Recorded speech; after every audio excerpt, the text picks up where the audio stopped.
L'arrivée de Zayn Malik à Paris ne s'est pas déroulée sous les meilleurs auspices. Dans la nuit du vendredi 19 janvier, l'ancien chanteur des One Direction s'est fait rouler dessus par une voiture, alors qu'il sortait d'un défilé en marge de la Fashion Week parisienne. La dernière fois que Zayn Malik a fait parler de lui, c'est pour annoncer sa séparation avec Gigi Hadid. Au mois d'octobre 2021, soit un peu plus d'un an après la naissance de leur petite fille Kai, l'ancien membre des One Direction avait appris sa séparation avec le mannequin américain. La fin de leur union fait suite à une violente altercation entre les deux ex.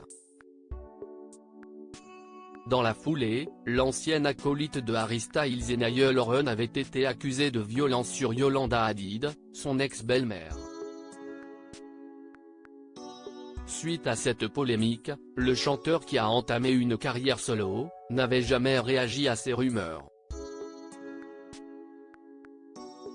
De son côté, la sœur de Bella Hadid avait affirmé au Sunday Times qu'elle était restée en bons termes avec son ex, et qu'il continue à voir sa fille dans le cadre de leur garde partagée. Quelques semaines plus tard, l'ancien participant du télécrochet X Factor lâchait les chiens dans le podcast Call Her Daddy, en juillet dernier. Ce dernier a confié se sentir heureux d'avoir géré cette crise, de la meilleure façon possible, en évitant de réagir à ce qu'il pouvait lire sur Internet. Je ne veux pas me justifier, avait-il confié, avant d'ajouter que leur fille était, leur, priorité absolue. Zayn Malik se fait écraser le pied par une voiture en plein Paris depuis mardi 16 janvier, est-il effervescence à Paris. En effet, jusqu'au dimanche 21 janvier, se déroule la Fashion Week dans la capitale. L'occasion pour les stars françaises et internationales, d'assister au défilé et de porter des tenues de grands créateurs. Ce vendredi 19 janvier, Zayn Malik, qui n'a fait aucune apparition en 5 ans, a assisté au défilé de la maison de couture Kenzo, aux côtés de Pharrell Williams, de l'ancien PDG de Christian Dior Sidney Toledano et de la chanteuse Rita Ora.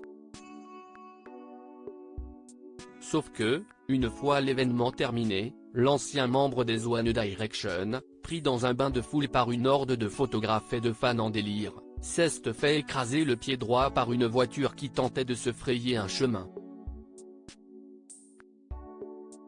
Quelques heures après le drame qui aurait pu mettre fin aux festivités, l'ex de Gigi Hadid est sorti du silence sur Instagram, en partageant une photo de sa chaussure de la marque Kenzo, sur laquelle sont présentes plusieurs traces de pneus. Mon pied va très bien. Merci à ces chaussures très résistantes, a-t-il ironisé en guise de légende. Plus de peur que de mal.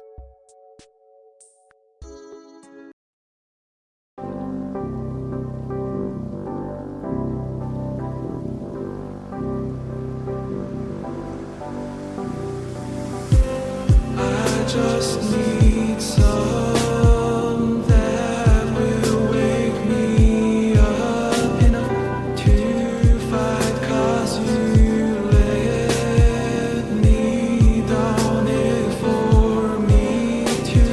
Now let me count the minutes. I just need some